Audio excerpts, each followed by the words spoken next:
Hi everybody, welcome back. I'm Stretch Professor, and today we're going to be looking at a Lux Support guide for patch 9.9 in League of Legends. So if you enjoyed this content, be sure to leave a like and subscribe. It just takes a couple of clicks. It's free, it's easy, it really helps out a ton with visibility on the channel. And if you want to see other content, we have a ton of other guides, topical guides like everything from best one trick to how to micro better, how to macro better, what is dodging, how can you use it to help you climb.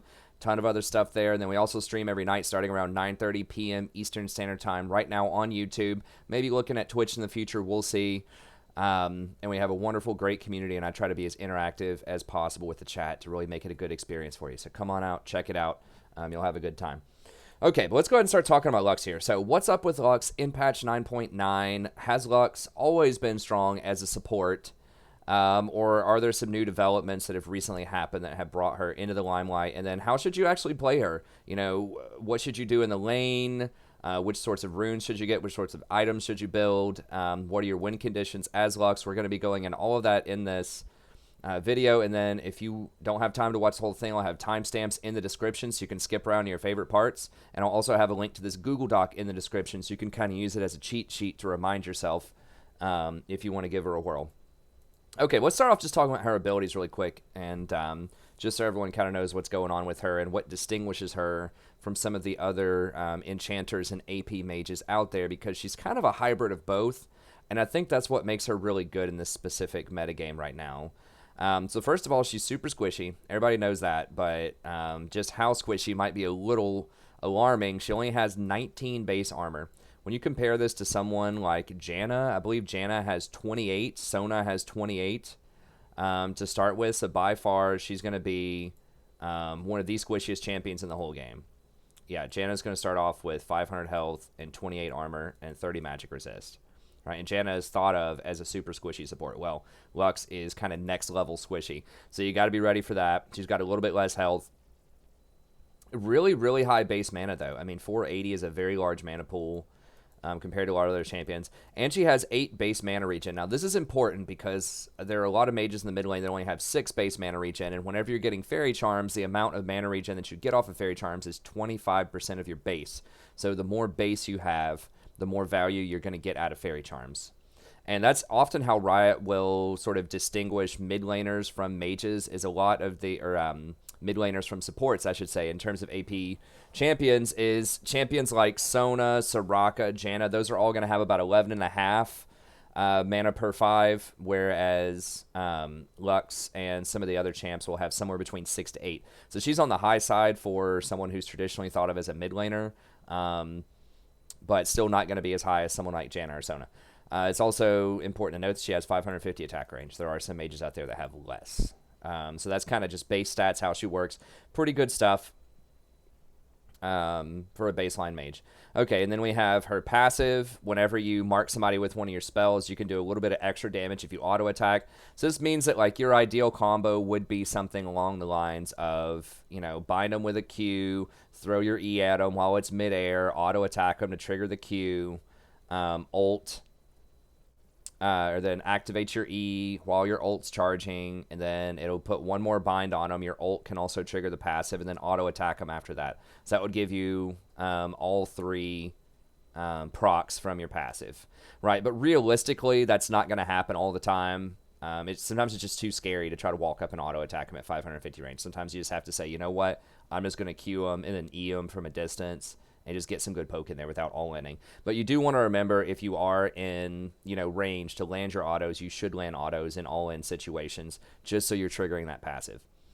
It's not a ton of damage, but it does add up over time. Okay, as far as her main abilities go, she has a really good layout with her abilities compared to a lot of other enchanters. Many enchanters will have like at least 1 or 2 kind of weak abilities that aren't really that useful most of the time. Lux's are useful all the time, and she has a very clear 1-point wonder in her light binding. And what I mean by that, supports almost always have to have this because they don't have a lot of levels. You know, usually games are going to end when you're, you know, level 13, level 14. It's extremely rare that you get to level 18. in a lot of games of support because you're usually splitting experience with people and you're having to rotate around the map and place wards, and you have to go back to the fountain more than a lot of other champions because you have to pick up more wards every 2 minutes or so that you can get those wards back out on the map before they expire at 2.5 minutes. So you're going back to base a lot, you're rotating a lot, you're not in lanes, you're not near experience, so therefore you're usually down 1 or 2 levels from most of the other champions. And sometimes, in some extreme cases, you could be down, 4 levels from some of the solo laners if they get ahead. So that means you're not going to have that many skill points. So you need something that's going to be very, very effective with only 1 point. Okay, and Light Binding is that for Lux. It's a full 2-second root off of just 1 point in this ability. It's very cheap. It's only 40 mana, and it's on a 10-second cooldown at all ranks, including rank 1, and it has very nice range. That's something with all of Lux's abilities is they have really, really far range, so that makes her very safe compared to a lot of other champions. You can throw this Light Binding from really far away. If you miss, whatever, they're probably not going to be able to retaliate a lot of the time, at least not easily, because you have a tremendous range. So all that you really get from leveling this up is damage, which is nice. But it's not really that necessary because your E and your ult are going to put out a lot of damage too. So this is a fantastic 1-pointer. And you can also hit 2 people with this. This is something that differentiates it from Morgana, because Morgana also has, and this is someone that I think is kind of an apt comparison to Lux, someone else who is in many ways an AP mage, but also a support type of mage. But Morgana, 1 point in her Q is also going to give you a 2-second bind, but I don't believe it might have the same range, but it certainly does not hit 2 people. And so this is really important, not only because in a team fight you can actually hit 2 champions with it, but because in the laning phase you can really trick people by throwing this through a minion wave and hitting the backline, hitting the AD carry when they're trying to last hit a minion. So this can really catch people off guard when you learn how to use this properly. So it adds an extra layer of threat to the laning phase because you can actually all-in people through a minion wave if you weave this in properly. And in team fights, it's tremendous. Hitting 2 people for a 2-second bind on a 10-second cooldown is huge. So it's a very, very powerful ability. And then we have Prismatic Barrier. Now this is one thing that takes a little bit to appreciate, and this has become a lot stronger after a lot of the other shields have been nerfed in the game, and we'll talk about that here in just a little bit in the section where we talk about whether or not Lux has always been strong, or whether there have been recent developments that have made her a lot stronger. There have been recent developments. I guess I should do it that way. Don't block the mic. There have been recent developments that have made her a lot stronger. But this is a massive shield. I mean, this can be up to 330 base shield with a 60% AP ratio. So the AP ratio is not that shocking. It's okay. But 330 in 2019 is an insanely large shield. Janna, for example, has 210 base on her shield. Lulu has 210 base. I think Karma is 190 base on her shield. So most enchanters are going to be far, far below this. Morg's Black Shield can be similar, but it only affects magic damage, and it's on a much, much longer cooldown. So this is huge, and it's AoE, potentially. So you're probably not going to hit all 5 people realistically in a team fight, but it's not uncommon to hit 3 people. You always hit yourself no matter what. So when you very first cast this, you always get a shield on yourself, and then when it returns to you, you always get that second shield. So if you just hit one other person, you're at least getting 2 people with the shield. So that's a 660 shield. And if you hit 3 people with it, that's almost 1,000 shield going out. So that's really, really big. Another thing about this is it's very long range. It's up to 1075 range. So you can very safely try to throw this to your frontliner, give them a good shield, help keep them alive, and once again, it's less likely you're going to get retaliated on. Versus if you're trying to get up close, and shield somebody with Lulu, she only has 650 range. That's approaching like half. Not quite half, but it's much, much more dangerous if you're there like that. And then even someone like Soraka and Sona are even more dangerous. They're under 500 when you think about their aura range. Now, Sona, I think the heal off of her W is like 900. But if you want to get close enough, 900 range. If you want to get close enough for the shield portion, I think that's 450 on that range. And Soraka, I believe, is also 450 range. So those two are very, very dangerous. And then even someone like Janna, who's pretty long distance, it's 800 range on her shield. Nami, with her wave, is 725 range.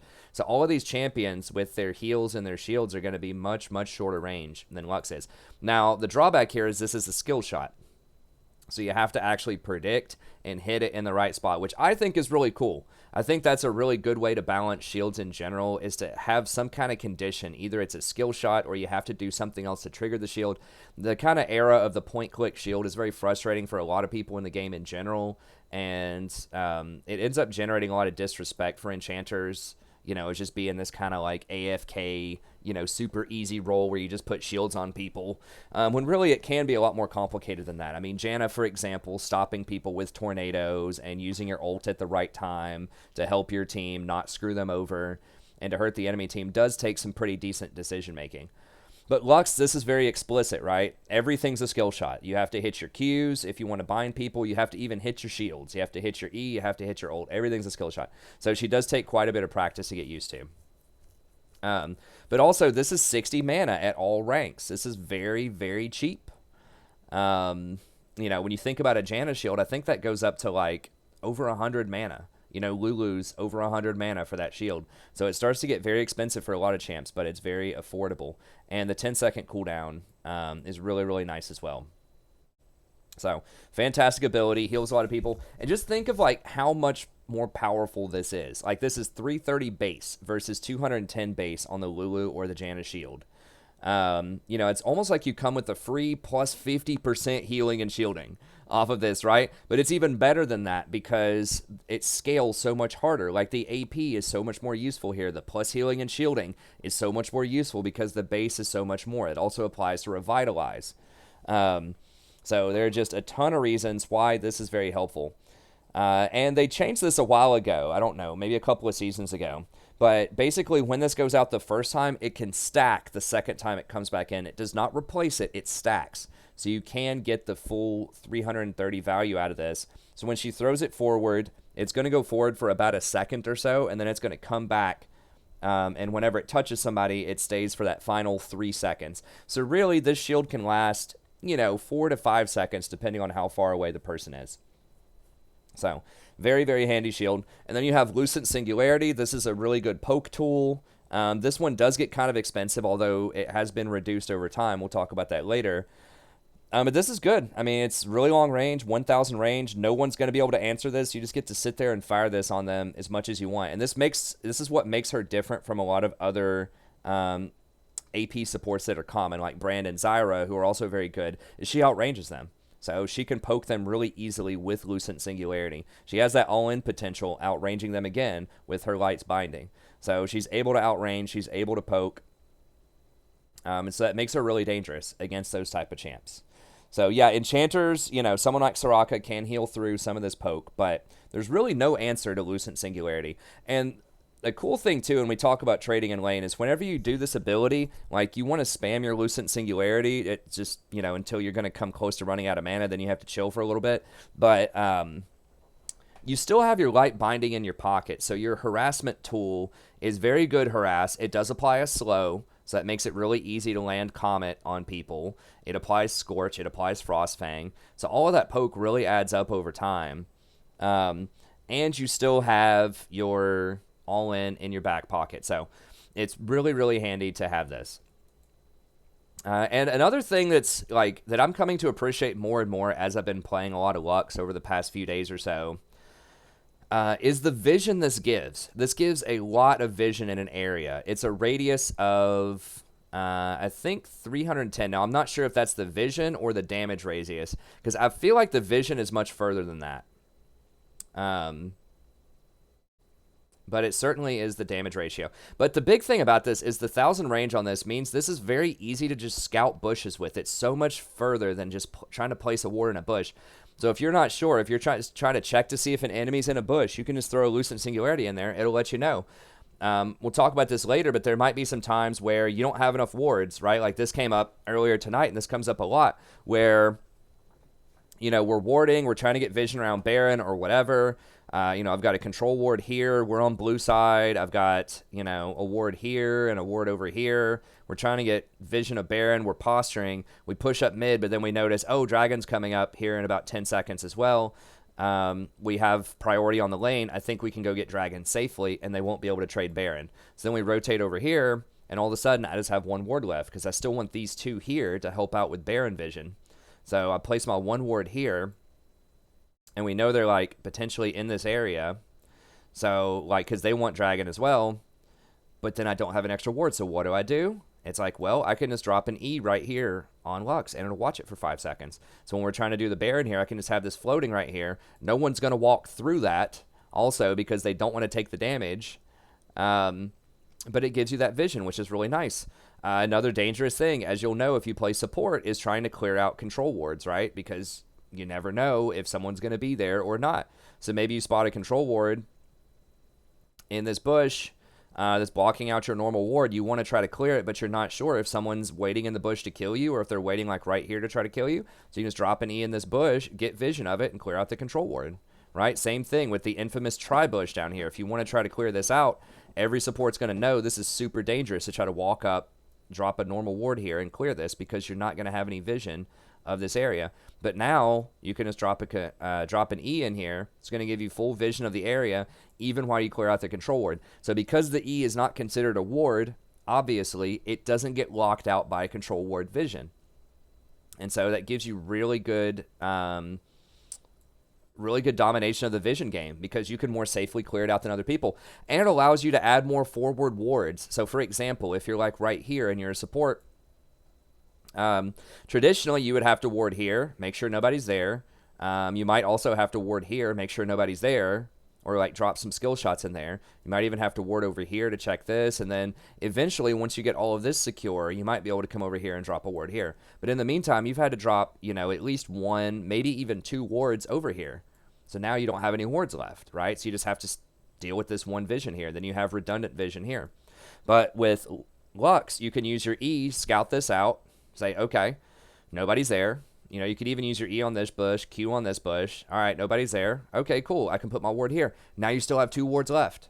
So now you can actually afford to, you can use an E here, make sure nobody's there again if you want to. Or if you're confident they're not there, you could use an E over here, make sure no one's following behind you. Then you can come in here, drop a ward in here. Then you've got 1 extra ward you can put somewhere. You can maybe put it mid lane if this tower's down, see where they're going. It just gives you a lot more flexibility with how you're warding. This is true of Zyra's plants too, and this is why historically Zyra has been one of my favorite AP supports, is because you can do the same thing with her plants. You can spawn the plants in the bush. It'll check for you, and it allows you to clear out control wards. But unlike Zyra, whenever you spawn a Zyra plant in there, you're using a valuable resource. You're using a seed. And if you really want to do that often, you're going to have to max out your seed second, which means you're not going to have as much damage off of your Q. There is no trade-off with Lux. You're maxing your E anyways, or you're at least getting 3 points in it and then maxing your W later. But you don't lose a resource. It's a fairly low cooldown to get that back. And so it's almost like free vision everywhere. It's great. So that's something that I think a lot of people don't talk about with Lux support that's really important, because with a lot of other enchanters, it's so difficult to get vision because you might die. And you'll hear a lot of analysts say this a lot in pro games, is people will say things like, well, everybody takes tank supports because you have to have someone that can get vision at the end of the game. You got to have Braum walk up and face tank. You got to have, Tom or Alistar or someone like that, because if, vision, if you are losing the game, and, they have vision here, like you don't have any vision in this area, your blue side, there's got to be someone on your team that could walk into this bush, right, to try to get vision. And so if you're playing something like Sona, can't really check this. You're playing Nami, you can throw bubbles in there, but that's not quite the same thing. What if you throw a bubble, right here to check to see if anyone's there, and you got people sitting right here, maybe you got a bunch of people hiding behind this wall? Super dangerous, right? Soraka, you can throw Qs in there, but if you get close enough, if you get like right here and you're trying to throw a Q on this bush, they're just going to pop out of the bush and kill you, right? But Lux, you can throw your E from like here. It's so long range.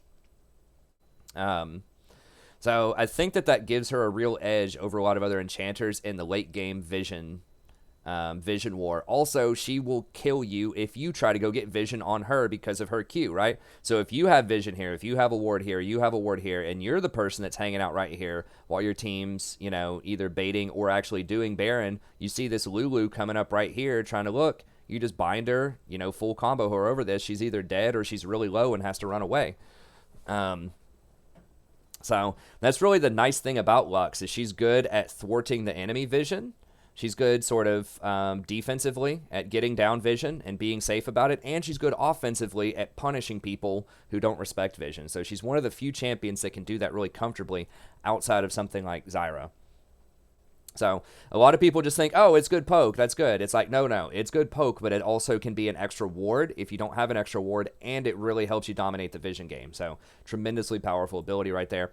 And then also her ult. Everyone's familiar with this. It does a ton of damage. But one thing that's really underappreciated, I think, by a lot of people is the wave clear from the support role with this, which is huge, and it gives you a lot of extra power as a support. Because one thing, as a support, a lot of times you'll lack wave clear. So many supports, unless you're playing a heavy AP support like Brand or Zyra, you're just not going to have a lot of wave clear.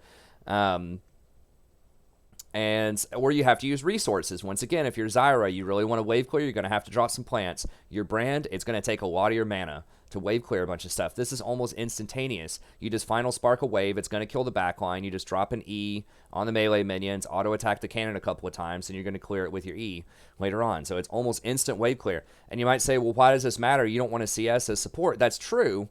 If it's really high level organized play, you don't want to do it. But there are so many times where people just will not get priority on the waves. A good example of this from the stream tonight, so this was the stream that was on 5/7, May 7th, was a bunch of people were posturing right here, right? Like, we're all trying to fight for Dragon. We've got vision all over the place. It's kind of a stalemate. Well, the wave was lined up right here. I wanted to hold my ult because I knew we were about to fight. But one thing I did do is I went ahead and E'd the back line of minions here because I could toss my E from here over to here thanks to the long range, cleared the backline minions, and then I started a slow push where our wave had 3 more minions than theirs, and it was slow pushing over here. Well, then we ended up fighting over here. We won the dragon fight. I think I binded someone with a Q finally, and then we went in and I just ulted and everybody cleaned everything up. It was great. We got the dragon. But not only did we get the dragon, the minion wave was just crashing into the tower, and it had, I don't know, like 10 to 12 minions on it because it had been slow pushing because I cleared that back line of minions. So then we were able to rotate over here and get an extra tower. If I did not push that, the wave would have still been right here. And so we would not have been able to get this tower. And even if they won this fight at dragon, the wave would have been here. So they would not have been able to push this in as fast to get our tower because that's where the wave was. So minion waves are extremely powerful. They are very, very underrated at all ELOs, even at Platinum, even at Low Diamond. A lot of people do not appreciate just how strong minion wave management is. And so being able to do that as Lux is huge, right? So maybe your AD carry just randomly like rotates, top lane or mid lane after taking bot lane, and the enemy AD carry is down here still pushing away, and they would normally get a free tower. You can come down here, clear this out, then you can just ult the wave and push it, and it buys time for the rest of your team to do something. Or maybe your team is wanting to position for Baron, or you just want to be able to get vision around Baron, and everyone else is like goofing around backing or whatever. You can just ult this wave, push it in, and then once you see some people over here farming this, you can use your E and scout this out and start getting some vision by yourself. So it gives you so much more autonomy to control the wave, to get priority so you can go get vision.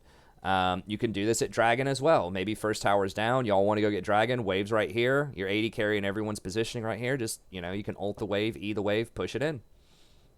Now, I will say, it's on a low cooldown, so that's handy, but just beware. If there's going to be a team fight that's going to break out imminently, you still want to have your ult. So don't do it if there's going to be a fight breaking out in 10 seconds. You just want to do it if you're like, okay, we're going to position for, 30 seconds or something and, try to set something up.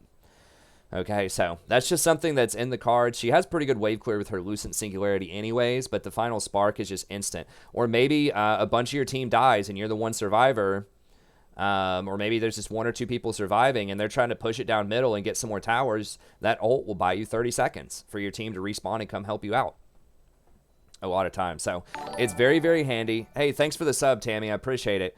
Does a ton of damage, but also has a lot of really good wave clear, which is kind of rare for support.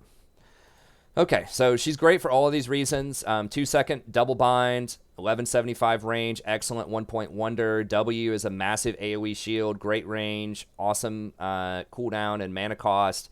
Excellent abuser for Athene's and Ardent Sensor. Don't forget, everyone that gets hit by your shield is going to get the Ardent Sensor buff, which is massive. And then Athene's, anyone that gets healed or anyone that gets shielded by Athene's is also going to get, or shielded by your W is also going to get healed by Athene. Sorry, it's late here. I just wanted to crank this out because I've been getting a lot of questions on stream for it.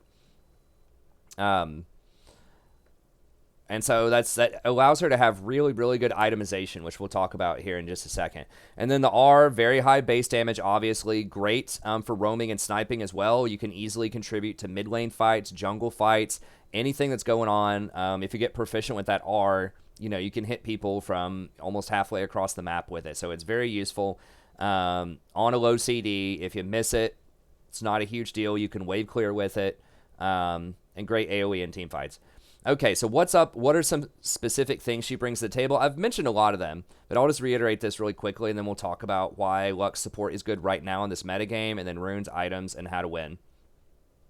So she has very oppressive poke in lane. She outranges almost every other mainstream support in the laning phase, and it's just really hard to push back into her. Particularly some of these other shielding champs and AP champs have a really hard time with her because they don't have a way to heal through that poke. If you're just constantly spamming E's on the Lulu or E's on the Janna or the Zyra or the Brand or whatever, they're going to have a really hard time dealing with that because you're still going to have your Q. They can't all in you because the E's on a low cooldown. And if you Q them, it's still a 2-second bind, and it does pretty respectable damage, especially if you land an auto attack on top of that.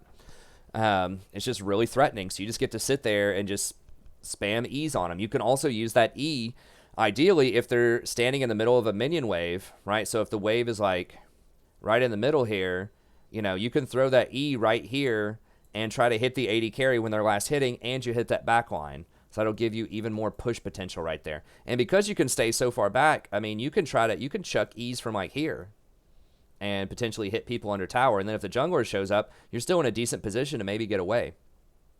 You can also hit them with that 2-second bind and then just dash away. So, she has pretty safe harass compared to a lot of other champions out there. And her itemization is really good. So this is something that makes Lux in many ways unique. Once again, I think Morgana is probably going to be the closest thing that I can think of as someone who's like a hybrid AP plus enchanter, but your E does a lot more damage than Morgana's W, which is what you harass with Morg. You put your W on him as Morgana, like, yeah, you're going to trigger Airy, yeah, you're going to trigger Scorch, but they're going to walk out of it. It's going to do virtually no damage, right? And it's a much closer range to do that. I think it costs similar mana. It just sucks. Like, it's a pretty bad ability. And then the rest of the time, you're sitting there, holding your E, your shield, just in case you need it on somebody. You're holding your bind. If you ever miss your bind, you're in huge trouble because they know you don't have anything useful. So they can just walk up and just menace your AD carry, push them off the line. It's a lot different with Lux because you can poke pretty effectively with your E. You don't have to have a clean shot. You can go over minion waves. So, you're always a threat. You can even throw your Q through a minion wave, like I mentioned before.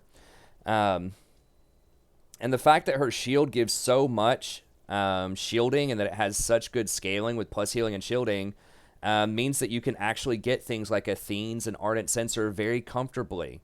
Okay, this is something that a lot of other AP champs with that kind of poke, they can't do that, right? Xerath can't do that very well. Vel'Koz can't do that very well. Those are the only other two, like, slightly off mainstream supports that get played as sort of this heavy poke in the bot lane, like very long range poke, because they don't have a shield or a heal. Like, yeah, you can take Font of Life and maybe kind of like maybe be able to trigger, some Ardent Sensor with it, but you kind of have to go pretty far out of your way to do that. And you certainly can't do Athene's very well with that. And so that means that she not only has really good poke in the laning phase, but she can also transition later on into a really powerful shielding enchanter because she naturally has that big shield, because she's going to be able to distribute all of those Athene procs to heal people up. So that sort of solves one of the major problems of a lot of AP supports.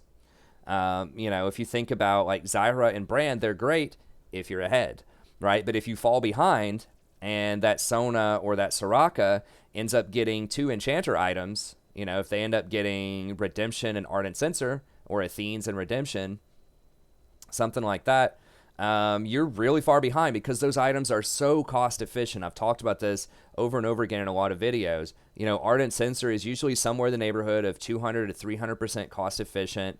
Athene's is usually, pushing 200% efficiency. Redemption, depending on how many people you hit with it consistently, is almost always over 200% efficiency. And what does that mean? That means you're getting extreme value for your gold. So when something is 200% efficient, if you're spending 2,100 gold on it, like an Athene's item, that means you're really getting about 4,200 gold worth of value out of it, right? So that's effectively like you're getting 7 kills whenever you complete that item worth of effectiveness. Versus if you're having to get something like a Luden's Echo, that's nowhere close on the efficiency scale.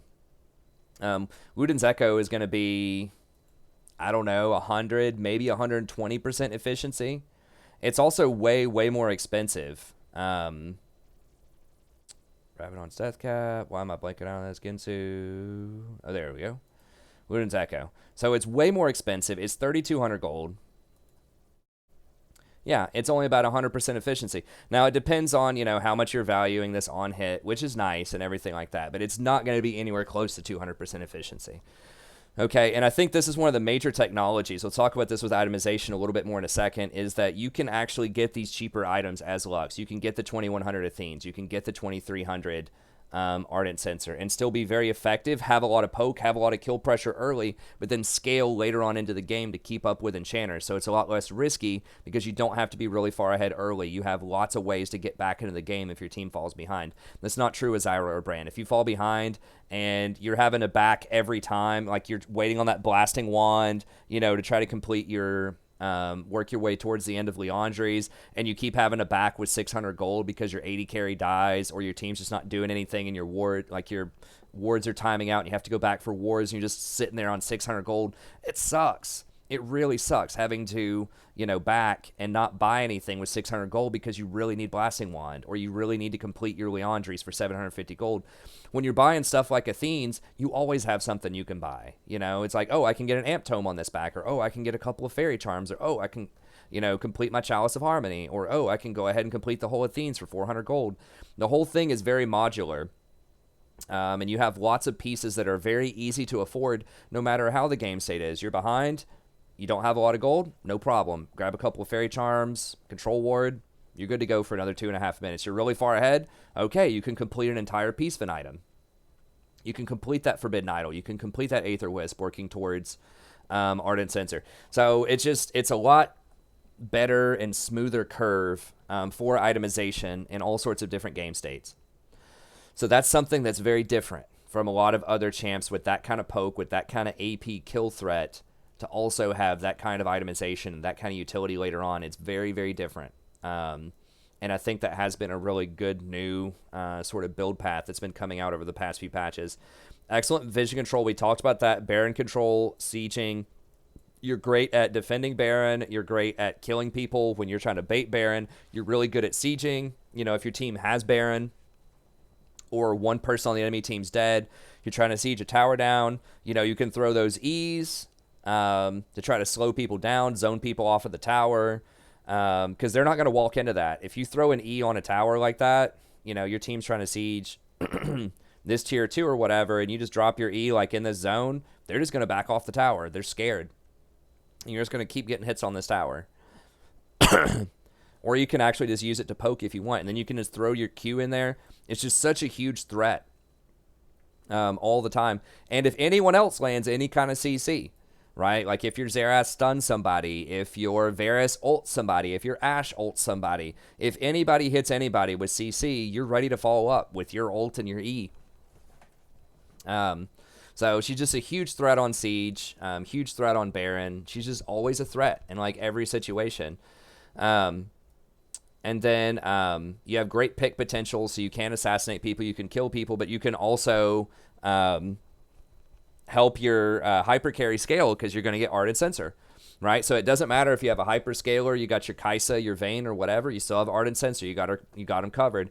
Your 80 carry takes a Jhin, or they take Misfortune, Draven, Ezreal, those kind of like ability-based champions that just want to do like some burst damage. You got them covered too because you have your bind as Lux. So you can work with any 80 carry really well versus, someone like Janna not really going to be that great, with things like Ezreal. Right? She's not going to put out a lot of damage to help him. She's great with things like Kai'Sa and Vayne because she's a good Ardent Sensor user, but she's not a very good sort of like burst user, whereas Lux can do both of those. Okay, so let's talk about why Lux support now and why not earlier. So this is a real thing. I've had people, several people ask me on chat, like, LOL, Strategy Professor likes Lux now when he's hated her in the past. Someone else was like, something along the lines of, you're an idiot, on the stream. Lux support's been good forever. It's not really true. Now, I might be slightly late to the party on this. So it's, she has been good for a few patches here, I think. But there are some very real things that have happened to Lux over the past year that have made her a lot more viable than she has been in the past. And just look at the historical trends here. So popularity of Lux, beginning around January 2018, all the way up.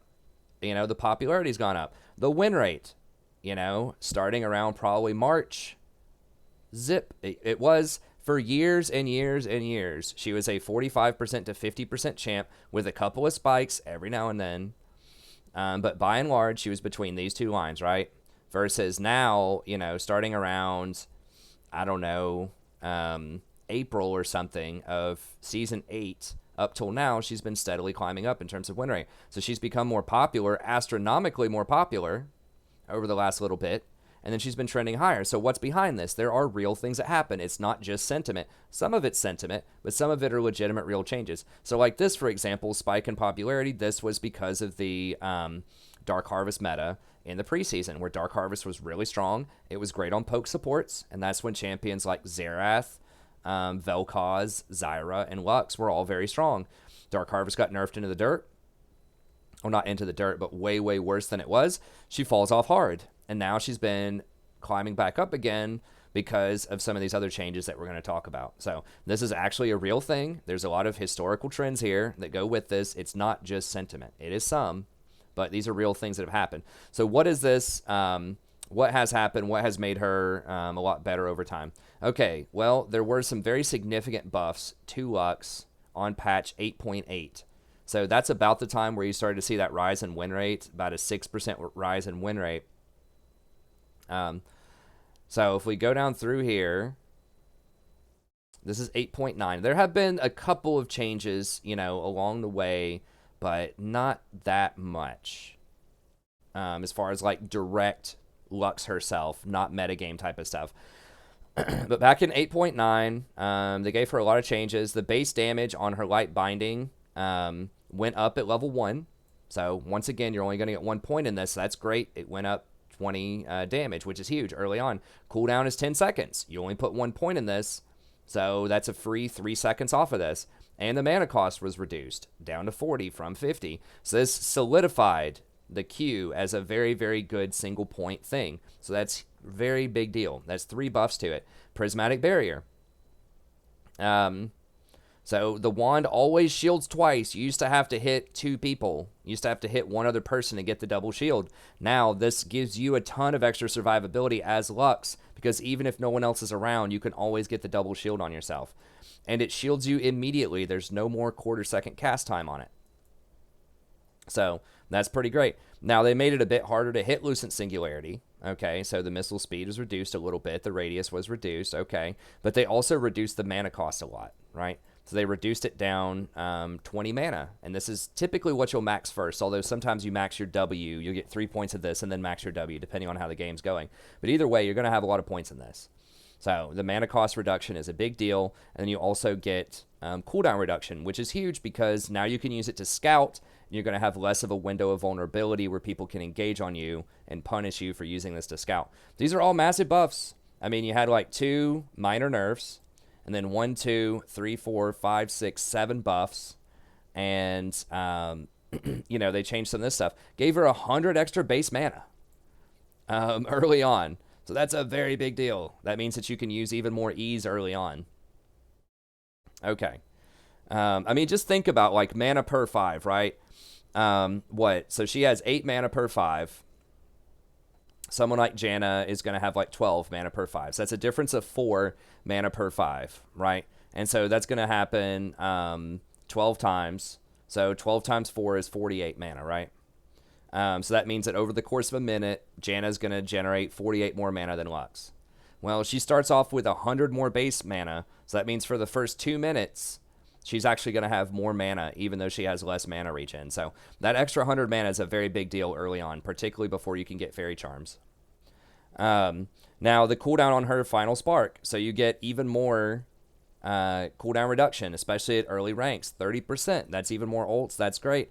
And now you don't have to get the kill on it. This was a huge buff. You used to have to be the person who got the kill. Now if you get an assist within 2 seconds, 1.75 seconds, then you also get the cooldown reduction.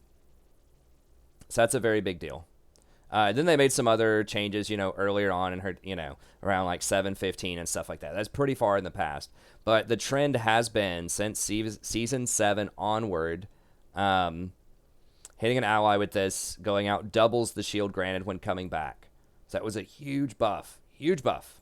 It used to not only give you like a single shield, now it gives you a double shield. So really starting back in Season 7 at 7:15, almost all the way through the season into Season 8. So probably like September or something of Season 7 this started, and then it was trending upwards ever since 8:15. So she has received a ton of buffs, particularly in 8:15. So she was not that way back in Season 4, Season 5, Season 6. No, not good. She was down in the 45% to 47% win rate like we saw with those historical charts, okay? Then a couple other things happened. In fact, several things happened over the course of the last, half a year, or I guess about a year or so now. There's a large nerf to shield champs in 8.12. So specifically Janna and Lulu. And these champs used to outcompete Lux because they have a lot of extra steroids. So Janna gives 40 extra AD to anyone that she shields. So when Janna shields somebody, in the late game, she's giving them a free BF sword, to like that Vayne or that Jinx or whatever. And that gives a lot of extra power. So not only was it a big shield, it used to be a 240 shield on a 10-second cooldown. Not only was it a really big shield, but it also gave 40 AD. Lulu is similar. Whenever she puts her picks on somebody and speeds them up with W, they get a lot of extra attack speed. The on-hit damage off of Lulu around level 9 is about 1,500 to 2,000 extra gold worth of basically on-hit damage. It doesn't trigger twice off of Gensu's, but it's every time you attack it does that damage. And she gives 40 extra attack speed, which comes out to about an extra 1,000 value there. So Lulu's buffing up the AD carry for like 2,500 gold worth of value. And so it's really hard for Lux to compete with that because it's like, okay, I've got a cool shield, but it's a skill shot. I could miss it. And these champs are just like buffing people through the roof, the AD carry specifically. And so it's really hard to keep up with that. But they got nerfed really hard on that patch. So like Lulu's shield got reduced to only lasting for 2.5 seconds. It used to last for 6. And Janna got completely butchered with this. They basically made it to where her shield decays over time. So that, by like 2 seconds, it's just a shadow of its former self. So it has huge decay time. They also nerfed Janna's shield to where it has like an 18-second cooldown at level 1. So now she used to be like not great in the laning phase, but you could at least survive with your shield. Now she's atrocious in the laning phase. And so these buffs or these nerfs rather, were really huge. And that opened up, a little bit of space to start considering some other things like Lux, because Lux's shield didn't get nerfed during this patch. So that makes hers a lot better by comparison. They knocked both of these shields down from 240 to 210, and they did those other nerfs that we were talking about. And they nerfed other champions during this time frame as well. So they nerfed Morgana specifically. Now, this is very recently, but, as I said, Lux and Morg kind of fulfill a very similar role where you have an AP champ that has some, like, decent CC, so that you're kind of a hybrid of Enchanter and AP, right? So Morg can get similar items. She can get Athene's. She can get Ardent Sensor. Those are, potentially very good. Morg has a 3-second bind that can get to a pretty low cooldown. And her black shield is a bigger shield and blocks CC. So if you put the Morg shield on somebody, it's like, wow, that is a lot of peel. If you put that on a Twitch or a Master Yi or something like that, and you have this huge shield, they're just going to delete the entire enemy team before, you can even do anything. Well, Morg has been nerfed a lot over the last year, and so someone who is a direct competitor to Lux has been nerfed so that she is much, much weaker than she used to be. Now, Morg still has, I think, a pretty high win rate overall. I'm not sure. Let me pull this up here real quick. So Morg is not like completely dead where you can't play Morg anymore, but she's certainly not nearly as strong as she was. And so you're seeing a lot more Lux kind of rise up. So Lux is at about 52%. She's pushing in at about a 9% play rate there. And then Morg has fallen quite a bit. You know, Morg at one point was getting close to like a 54 or 55% win rate. Now she's at a 51% win rate. So she's still pretty good, but she definitely has been nerfed several times. I don't remember the exact nerfs on her. I know that they nerfed her Black Shield very recently, like twice. Yeah, so now, you know, remember Lux's shield is like a 10-second cooldown. So Morgana's now is 26 to 18-second cooldown, and the strength has been lowered from 350 down to 300. So now it's even lower than a Lux double shield. And remember, this only affects magic damage too. It does not do anything to block physical damage. There's a lot of physical damage threats out there. When you think about Hecarim, Jarvan, Zed, Talon, powerful 80 carries running around right now, a lot of them are really strong. They also nerfed at some point, like her W. This was all of these changes, just like a bazillion different changes to her near the end of Season 8 to nerf all of this stuff. So she has been touched. That's a direct competitor that's also been nerfed. So she's the most notable one because she's the most analogous to Lux. But then Zyra's also been nerfed, so kind of your poke mages have been nerfed. Zyra's plants specifically, the damage on the plants were nerfed quite a bit. Her mana regen was nerfed, so another direct competitor, Brand, was nerfed in the AP department. And then Janna was nerfed, like we mentioned before. And Nami was also nerfed back near the end of the season. Her heal used to actually heal, I think, for 30 or 40 more than it currently does. So this means that a lot of kind of the early game bullies, I have Janna in there because she's sort of the premier late game scaler with shields, but these other ones are kind of like AP early game bullies, right, that have been nerfed out that create more of a space for Lux to compete. There were also buffs to Athene. So on patch 8.12, they buffed Athene's healing from 25% to 35%. Lux is really, really good with Athene's because she puts out really good damage, particularly really good poke damage from a safe distance, which means she stacks up those Athene's charges very, very easily, so she can distribute a lot of healing off of that. So she's an excellent Athene's user. Some of the only better Athene's user might be Sona, but it's a lot more dangerous to stack that up as Sona. You really have to be like in a team fight to do it. You can't just walk up to people and stack it. And then someone like Nami can stack it as well, but once again, very dangerous to stack it. Lux can stack it very, very easily before a fight even starts. She can have it fully stacked and ready to go for some massive healing. And then Ardent Sensor was nerfed at one point, but that got reverted more recently to a buff.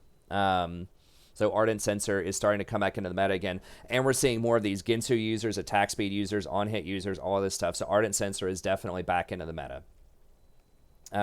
Another thing fairly recently that's a new technology that Lux has been doing is Aftershock. So Aftershock is kind of weird, and that did get nerfed on this patch. So some people are still taking Aftershock, but you don't have to do it all the time. I don't have it pulled up here on... Do I have pro builds pulled up? Let me see. Yeah, here we go.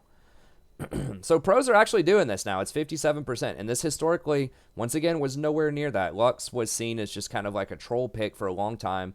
And the win rate reflected that, right? It was 45 to 50%, right? So this, once again, is something that's kind of new. Like, I'm not the person that invented this. It's been out for probably a patch or two. So I'm slightly late to the party. But it is still a relatively new thing. So you see people taking Aftershock on Lux. So what's up with that? Well, it gives a lot of baseline resist, right? So even though it doesn't, you're not going to be building any armor or magic resist, 70 physical resist and 70 magic resist is still a very big deal, and that can protect you in a lot of situations. So when you have someone trying to dive you, you can use your Q to bind them. That's going to give you your Aftershock proc. It's going to bind them for 2 seconds to allow you to kite them out, and then you throw your shield, and you always hit yourself twice as long as you live long enough for that second one to come back in for up to 330 shield. So, And you can use your E also. Like once you bind them, you can drop an E on them. It's going to keep them slowed so they can't follow you. So you have a bind, you have a slow. You're able to get 70 magic resistant armor. Pretty much if they're right in your face with a point click Q. And you have a massive shield to help you out. And you're really long range to begin with. So this positions her really, actually, surprisingly well against assassins. More so than you would think. I mean, she's not going to be good as like a tank that has, like 150 armor. But tanks like that aren't going to have her other stuff, right? Like her poke and all of that. Her scaling with the shield. So it actually positions her pretty well. She's surprisingly difficult to kill. In a lot of these situations with Aftershock. So if you're against an all-in support, if you're against a Leona or a Pike or, a lot of these other champs that are going to try to dive you, then Aftershock does give you a much better fighting chance than a lot of other enchanters out there. Like a Sona and certainly something like a Zyra or a Brand. It's going to be better. And now you might be saying, and I've had some people say, well, why don't you try Aftershock on Zyra? Well, the thing is, Zyra really has to take over the game early. And the same thing with Brand. Like, you have to have Comet. You have to completely annihilate the early game because your items are very expensive. And you have to be able to afford that. And to afford that, you have to get kills or assists or at least have a really huge CS lead. Lux, there's not that much pressure on you. It's really nice if you get ahead, but you have all these other mechanics to get you back into the game. You still have cheap items, Ardent Censer, Athenes, so you don't need a ton of gold for that. And you have opportunities to get back into the game later with your superior vision control and catch potential.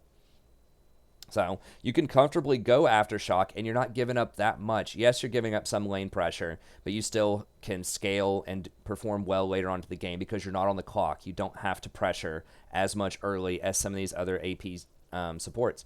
So I think that's really nice. And people pick that up from Lissandra as well, right? Lissandra's been doing this for a while. There's been a couple of other champs that are abusing Aftershock Rise.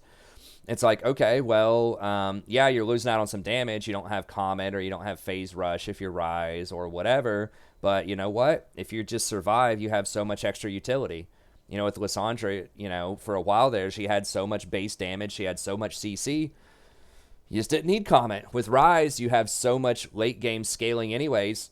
You just don't need that extra damage in the early game as much. And the same is true to an extent with Lux Support. It's like, well, if you just survive, you still have all this other stuff you can do. You still have a lot of base damage with your other abilities. So it's pretty good.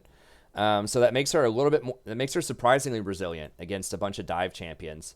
And then some of the structural changes that have also happened since the preseason onward are the introduction of tower plates. So now if you can take those plates, you get a lot more gold. You get to snowball your team a lot harder. Guess who's good at taking plates? Range supports with a lot of poke. And so she's one of the best ones at that. Like I said, they've nerfed a lot of the other ones. You've got your Zyras, your Brands. They could also harass people, push them in, take plates, get under tower. They've both been nerfed. So they're okay, but they're not as good as they were. Lux, still firing on all cylinders. And you can harass, like I keep saying, from a really far distance away with your E. You can hold your Q, so that means you're going to be a bit more, you're going to be able to respond faster to ganks coming in, and it's going to be a lot more likely you're going to survive than other champions. Because if you're playing something like Zyra, you're stepped up to here, you're trying to drop some plants on them while they're last hitting under here, even if you've got this warded, whatever, you see the Vi, she pops over a blast plant here, well, you're probably screwed because you're right here.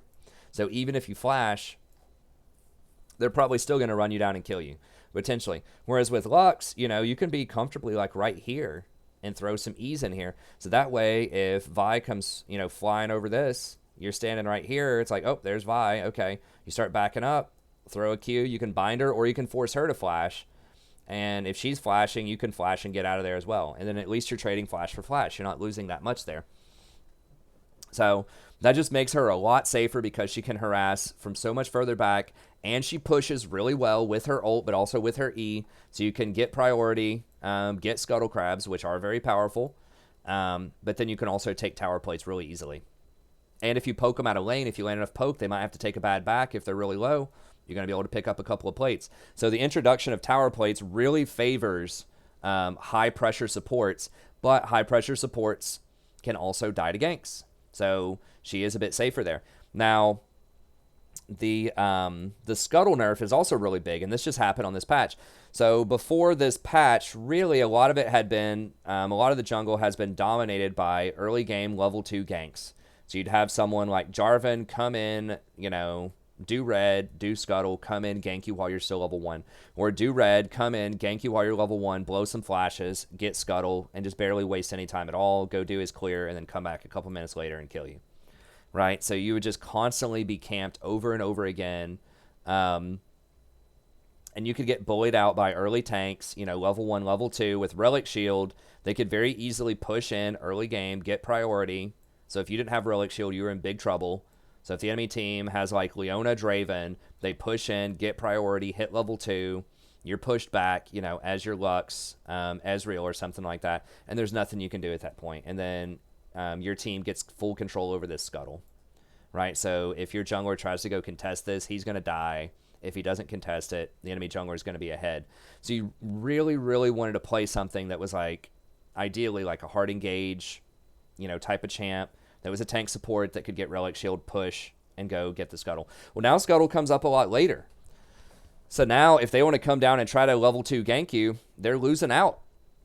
If they try to come gank you and you're playing back a little bit, and they fail, then they waste a lot of time most of the time. So it's a lot more risky for them to gank you, and you have more time to establish control of the lane. So now, those first couple of Relic Shield procs aren't going to completely determine where the lane's going, right? You can actually counter push back a little bit with your E, your range. You can auto attack the minions and catch up a little bit. So now you have more time to get priority in the lane with your poke, with some of your wave clear once you get a couple of levels. And then you can come up and help contest this scuttle at 3 minutes. So it's kind of flipped the script. It's given you more time to get to level 3 when you're going to be a bit stronger, catch up in the wave clear department, and contest some of these objectives in the early game. So that's definitely favored Lux. And the 2-second bind works on scuttle. So that's going to help you if you want to go up there with your AD carry and jack this scuttle. Once you push them into tower here, you can actually go up yourself and grab this scuttle pretty easily. So those are a few structural changes. Another thing is Dragon is very strong right now. Dragon was buffed in the preseason quite a bit. And so because you're able to get priority so easily, you can just E, push the wave, get him in a tower ASAP, and then you can come over here with your team and contest Dragon. Drop a control ward there. Once again, their jungler trying to peek over this wall, or like their, AD carry and supporter trying to creep over here.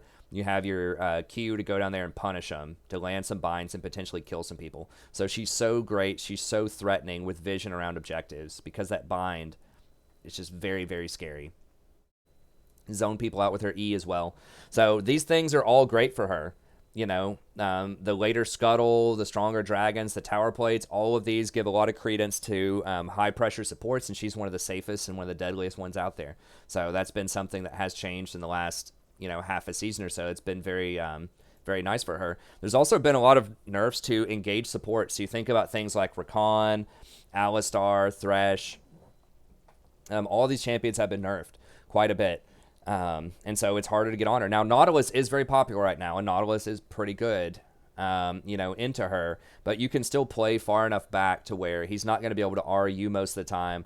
And if he does get onto you, or if he does get onto your AD carry, then you might be able to help them survive with your W, with your bind, all that stuff. So Nautilus is still kind of a tricky matchup, but he's one of the few hard engaged supports that can cause you any trouble these days. And then more specifically on this patch as well, and a lot of people have not caught on to this, but I do have a full video about it. Ghost Poro plus Relentless Hunter is very good on her. She likes the AP. It gives her a good poke early. It also scales really well with her shield and plus healing and shielding later on. And then Relentless Hunter gives you a tremendous amount of movement, which is great because you're going to have the freedom to move because you're going to be able to get priority in the lane. So when you get that extra Relentless Hunter movement speed, you can push people in. Then you can roam over here, make a play on Scuttle, make a play on Dragon. Maybe there's a fight going on mid lane. You can walk up here, try to blast them with your ult. And then you don't lose out on as much. So having that extra movement speed is a really big deal, particularly on a champion that does not want to get mobility boots. As Lux, you either want to get Ionian boots or you want to get Sorcerer boots most of the time. So being able to get Relentless Hunter really helps you out with that. And then Ghost Poro is great. Gives you a little bit of extra vision, a little bit of extra bush control. And then the extra AP early on, great for poking. And then later on, great scaling with your shield. So fantastic rune combination with that. And then she's just a diverse champ for a diverse meta. As I keep saying, she can play the late game. She can scale. She can get Ardent Sensor with a hyper scaling AD carry. She can play pick comps. With her own bind, she has really good vision, so that's really good with split push comps. So split pick, really good option for her. She can team fight, she can siege. Now, she's not going to be amazing at like one-on-one situations a lot of the time, but most supports aren't going to be, except for like maybe Tom Kench against other melee champions. But she's just got a lot of different things she can do. She can take Aftershock if she's against a bunch of divers or assassins. If they don't have a lot of healing, she can take, varying degrees of poke. You can go Comet. You can even throw in Cheap Shot if you want to have like Supreme Poke. You could do like Cheap Shot plus, I don't know, maybe, I think Relentless Hunter, you kind of have to take that all the time, but you could go Cheap Shot plus Ghost Poro if you really wanted to go all in on the early game. You could go, Cheap Shot, Ghost Poro, Scorch, Absolute Focus, and Comet. And that's like, 5 different things that are going to help you out with your poke in the early game. So she's just very, very diverse. She can adapt to a lot of different situations. And so that makes her really strong. Okay, now I need to go ahead and finish up this guide. I don't want it to be too long. I just wanted to explain all that because I think this gets lost in the shuffle. In all the all caps videos, people never explain why certain champs have risen to prominence, why they're good, and like what's happened in the meta. It's either, oh my god, a Korean's playing it, everyone has to do it, or it's just, man, this has been good for years. All you idiots are finally figuring out about it. When it's like, it's a lot more complicated than that. So, runes that you take. So if you're against a bunch of all-in stuff, you can take Aftershock, Shield Bash, Bone Plating, Revitalize, and then I recommend Ghost Poro and Relentless Hunter. If this was a couple of patches ago, I would have recommended Biscuits and Boots, but the 12 minutes on Magical Footwear just feels terrible. It's a really long time, and Ghost Poro just gives you a lot more value. A lot of times you can finish Ghost Poro by 15 minutes. That's 30 AP. That's 650 gold value. Those boots, they're worth about 350. So you're getting almost double gold value just to wait an extra couple of minutes, and it gives you incremental advantages. You don't get anything, with your boots until you actually get the boots around 12 minutes, right? With Ghost Poro, you get 6 AP level 1 if you put it in the lane. I talk about this in my Ghost Poro video. But, if you put your first Poro, you just walk straight from Fountain up here, walk all the way down, you put a Ghost Poro right here. A lot of times, at level 1, if the 80 carrying support are standing here, you're going to get somewhere between 4 AP if you just tag one person. If you tag both people with the Poro, you get 6 AP. And that's a huge value level 1. Ghost Poro gives you great early game advantage and great scaling advantage. Or if there's going to be more poke, if they don't have a lot of dive, you can go Comet, maybe Airy. Comet does more damage. Airy is better later because you can apply it with your shield to help save people. So, if they do have an assassin that might be diving your 80 carry, Airy could be a decent option. And then Mana Flow Band, Absolute Focus, Scorch. If you really want to double scale for the late game, you think you're going to lose lane hard, you're not going to be able to apply a ton of poke, but you still want to take, you still want to take a little bit of poke. You could go for Airy, which has better scaling, I think, on an enchanter than Comet does.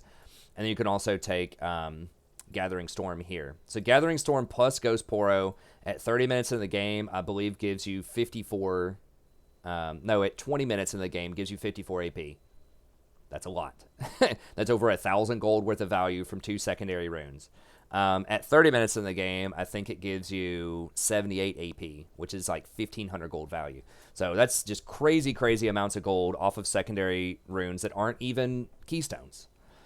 So it's just so many different options you can do, but I do think that Ghost Poro Relentless Hunter is very good in pretty much every situation. But this is very modular. You can choose a bunch of stuff depending on what you want to do within the sorcery tree.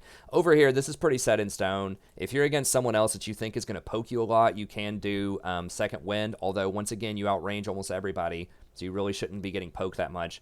And instead of Shield Bash, you could potentially take Font of Life. The main thing with that is if you're afraid you're not going to be able to hit everyone with your shield in a fight, but there's a lot of people that will benefit from Ardent Sensor. If you do get Font of Life, whenever you bind somebody, anyone that auto-attacks that person that's binded is going to get the Ardent Sensor buff. So that's going to more reliably distribute Ardent Sensor to your entire team if you do Font of Life. But bone plating is going to give you that extra little bit of survivability. Whenever you shield yourself with your W, it's going to give you a hint more MR and magic resist and a little bit of damage whenever you auto attack somebody. So it's okay. But there are a couple of options there. Okay, items. Sorcerer Boots I think is pretty standard on her, especially if you go Relentless Hunter. You're not going to be missing mobility boots that much. You can go Ionian Boots, particularly if for some reason you want to go Transcendence. instead of Absolute Focus early. Then Ionians are great because it gives you 40% CDR very quickly, but then also if you go over the cap on CDR later, no big deal. It translates to AP at a very favorable rate. You get about 420 gold worth of AP for about 260 gold worth of 10% CDR. So it's a good trade. Frostfang, you always want to go Frostfang. Don't go coin on her because you're going to get Athenes. Frostfang gives you an extra 10 AP on Athenes because it has 50% mana regen. Coin has no mana regen. It only gives you blue coins, so it has no interaction with Athenes. So you definitely want to go Frostfang. It should be very easy to trigger it with your E's. Also adds extra poke, which is very meaningful because you should be able to apply it pretty consistently. Athene's Unholy Grail, definitely the rush. It's super strong. You get Chalice early, which not only gives you more mana regen, but also gives you a lot of health regen based on your mana regen. So with Chalice plus Frostfang, you're going to have plus 100% extra health regen, which is great for these poke wars with other champs out there. Then Athene's itself gives you some magic resist, which is awesome as well against other poke type of matchups, which are very common these days. And then it's going to give you that crazy healing. So when you charge it up with your E, you're already going to have like a 250 heal all stored up and ready to go with your W whenever you shield people. And then you trigger it a lot in fights. You know, you have so much AoE, right? Like your E can AoE, hit multiple targets in a fight. Your Q can hit multiple targets. Your ult can hit multiple targets. So you're just going to be refilling that Athenes over and over and over again. And it gives you a lot of AP. You know, after you get Frostfang plus Athenes, that's going to be a 60 AP item right off the bat. And then if you complete Ardent Sensor after that, that's going to be 70 AP. If you go over and get a Redemption later, then you can get up to 90 AP off of it. So it just scales really, really well throughout the game. It's a fantastic value and works really, really well with Lux's kit. So you always want to go Athenes first, and then Ardent Sensor is great after that. You can do Redemption instead of Ardent if you don't have some great Ardent users, but because you can put it on so many multiple people, then I highly recommend getting Ardent most of the time. And then Redemption is usually a great way to finish it off. You can do a Mikhail's if they have a lot of CC and you're worried about that, but usually Redemption's going to be a better choice. And traditional AP items are too expensive. I talked about this earlier, but do not go Ludens. Do not go Tear of the Goddess, Lich Bane, any of these other goofy items. You can go that in the mid if you're mid lane because you're actually hitting a lot of CS, you're getting a lot of gold, you're going to have a lot more power. But as a support, you're not going to have that much gold. And, like I talked about earlier, it's just going to feel really bad. If we look at something like Ludens, like the build order kind of sucks. Like getting Lost Chapter is very nice early on, but you have to be... That one's actually pretty good. It's modular. But then going for like the... Going for the other items can feel really, really awkward if you don't have enough gold. You're basically just getting a ton of mana, but you're not getting AP, you're not getting plus healing and shielding, you're not getting any movement speed. Like, you're not getting a lot of these other stats that are very, very good on supports. So, yeah, the blasting one sucks. Saving up for that, I mentioned it. If you're not ahead, you go back with 600 gold, it just feels awful because you're going to either have to leave and have 600 gold in your pocket, which is terrible because the enemy support's going to have spent their money on useful stuff. Or you're going to have to go, off build, get another Amp Tome, or grab some more Fairy Charms. You're going to not complete the item. So unless you're making enough gold to consistently grab your Blasting Wand and then complete the whole thing, it costs 1,000 gold to complete this. So that means you're almost certainly going to have 2 or 3 really bad backs, unless you're very far ahead, where you're going to have, your first back you might have 500 gold. You might say, oh, crap, well... I guess I got to wait. Next back, maybe 450 gold. You're like, well, I'm 100 gold off. Can't wait on it, so I guess I got to wait till next time. And then finally, next time you get Ludens. So it just feels really, really bad because you don't have the gold to complete this in a timely fashion. The same thing with Archangels. You try to go for like a tier. It's like, okay, you got some mana early on, but then you're waiting on, Lost Chapter again, and then it's also going to take you another 1,000 gold. So this just sucks, compared to something like Athenes that you can get, which is awesome. It's so good. Like, the components are so good early on. I mean, look at this. You go back, no problem. Grab you a couple of Fairy Charms. That's great. You got enough for an Amp Tome. You got 450. Okay, that's good. Like one of my favorite backs early on, if you just have like 550 gold or so, you can just get a couple of Fairy Charms and boots. Like, it's very modular. It's very helpful. You got a little bit more gold than that, you can get Amp Tome plus Fairy Charm. right? You're getting harassed by the enemy AP support a lot. You can get Null Magic Mantle plus Fairy Charm. Like, there's so many useful things here that you can get. This is awesome early on. It not only gives you the 50% mana regen, but it effectively gives you 100% health regen, which is a great value because your Frostfang is going to give you another 50% mana regen. So it's just a really, really useful item. This, great item, ability power, cooldown reduction. That's awesome. And then once you complete this, it's only 400 gold to complete it. You're not waiting around for 1,000 gold. You can easily get this on a very standard back and comfortably get some control wards also. Don't forget, you're going to have to buy a lot of control wards if you're being a good support. And then you get this crazy effect, which is really good. Be sure to check out, if you want to know how Athene's works, it's basically like Spell Vamp. That's the easiest way to think of it. Spell Vamp for your allies. It's better than that because it's pre-mitigation damage. But I have a whole video that's like discusses the 12 most confusing items in League of Legends, and I break it down and explain it really well. And this is one of the first items that I look at. So we're pretty much out of time, so I can't go into it today, but just trust me, it's very, very powerful. And go check out that video if you want to know the details on it. But yeah, so that's the whole thing that makes her strong, is she doesn't have to get tradition. So she has the poke of an AP support. She has the kill threat of an AP support, but she doesn't have to get AP items, traditional AP items. She can get these utility AP items, which still give a very, very good value. They still give a lot of punch. I mean, like I said, Athene's can get up to 90 AP. Ardent Censer, 60 AP. But it gives your team a lot of extra use and utility, and it's just very, very cost efficient. So finally, I've talked about this mostly, like the ways that you win here. You just pressure the lane safely with your E. Try to stay max range as much as possible. Watch out for ganks. Hold on to your Q just in case a gank comes in, or in case they get kind of low and you're looking for a good all-in opportunity, but don't just spam your Q. Use your first few wards to get that Poro bush, or the in the forward bush to get your Poro proc. So like right here. Great place to put your wards. Now, if they start sweeping this, if they get an early sweeper, they get control wards, you might have to rethink that. But your very first ward coming into lane, if you think you're going to push the lane, you can put it right here.